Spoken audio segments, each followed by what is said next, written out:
how to design your business. The first question you're going to ask is, who is it for? Now, this is where a lot of people get stuck, and it's because they overcomplicate it. It doesn't have to be. It can be very easy. You want people who have a shared interest with you, they have the same goal as you, or they have the same problem to solve. And so an easy way to think about this is scratching your own itch.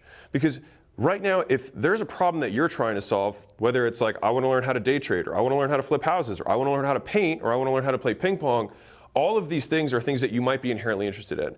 And so one of the easiest lenses and some of the biggest and most successful businesses of all time have been started by founders and entrepreneurs who are like, I suffered with this problem for a long time. I just want to solve the problem or find the solution. And the cool thing is that you don't have to be the expert. Now, if you already are the expert, you know how to do watercolor paint, you know how to paint, you know how to play ping pong, you know how to fix cars, you know how to day trade, whatever it is, like you can be the expert.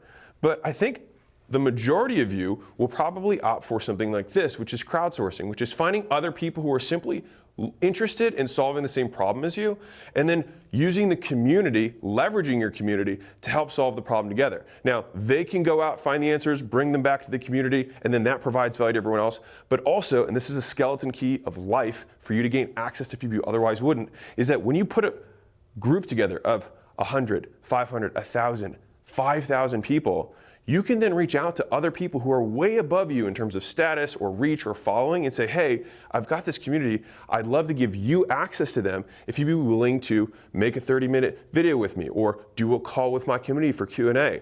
And people who, like, you will be able to punch way above your weight class because you can actually provide something to them, which is distribution of their message.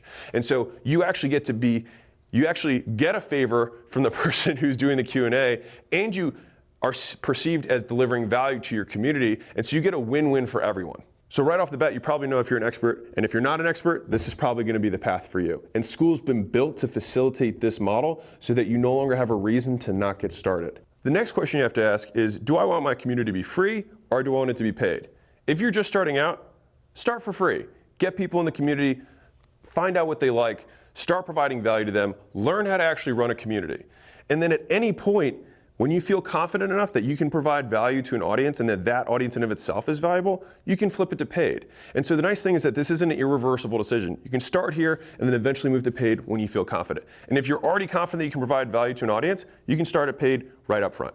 So now that you know who you're going to be solving problems for, people who have the same interests, problems, goals as you, you're scratching your own itch, you're figuring out whether you're going to go crowdsourced if you don't know what to do, expert if you already do, free if you're not as confident, paid if you already are. So the next question is, what are you actually going to put inside? And so there's three big buckets of stuff. You've got access, which is the people in the community gaining access to you. So believe it or not, especially if you're new to this, if there's 100 people who all want time with you, your time becomes pretty scarce really quickly. And so access to you becomes valuable in and of itself. And there's lots of ways to do this. And I'll give you some examples in a second. The second thing is content itself, because this is a closed area. So you can put content that you don't put public, or that you can make exclusive. All of these things are about being exclusive to the community.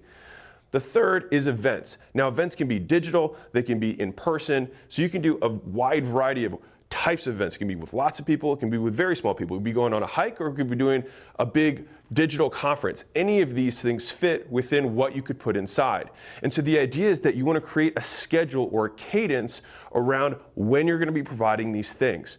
And so, for example, for access, it might be a Q&A call with you, but it might also just be giving access to people that your community doesn't otherwise have access to. And so if I were fixing cars as my group, because that was what I was into, then I would find a master mechanic or something like that, or who worked on this really type of historic car, ask them to do a Q&A with my community. Now, if one of my community members just tried to reach out to that guy, he probably wouldn't respond. But if I've got 2,000 other mechanics or people who are interested in cars, he probably would. And so they would gain access to people they otherwise wouldn't. With the content, you do things that you or the community creates that provides value. Now, everything I just listed is not an exclusive list of things you can do. You can do anything that you can possibly imagine that provides value to your audience.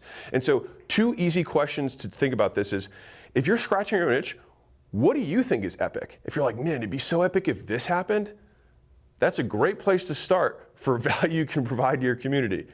The other way to do this is just ask them, hey guys, What do you think would be cool? And remember, you now have the collective asking power of the whole community, and you are their champion to go ask on their behalf. And so don't take that responsibility lightly, and you'll be amazed at what doors can open.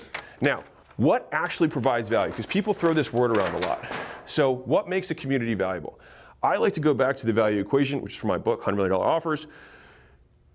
There's the outcome or the problem that you're solving. So as long as you're all, this is why the who is so important, so that we're actually making sure we're solving the same problem for all these people. But assuming this is aligned, which it should be at this point, the other three variables are going to determine how valuable your group is, which is the solutions and content you make. Does it make whatever problem you're solving lower risk than if they didn't have that? So if you explain how to not blow up your car, that would lower the risk of doing this thing, or how to not break the tool that you used, that would lower the risk of whatever the implementation was.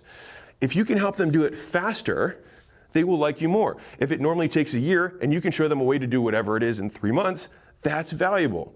And if you can do it in a way that doesn't make them stop doing the stuff that they like doing or start doing stuff they hate doing, the effort and sacrifice, then they'll like you more. You'll be providing value. And so whenever you're thinking about the content or the access or the events, this should always be the underlying goal. How can I make it less risky for my audience? How can I make it faster? And how can I make it easier? So if you choose to start for free, one of the big things I want to emphasize is that you can start here and then eventually switch to paid when you have more confidence. And that could be in month 2 or month 3 or month 6, because you should see this as you're building an audience, and that audience is the most valuable asset you have and that you will have over time. And so don't worry about this month, next month, the month after. It's about building that asset. And if it takes a little bit of time, welcome to business. But once you have that asset, you can pretty much get yourself set up financially for the rest of your life. And so I'm all about doing things fast, but I'm more about doing them right.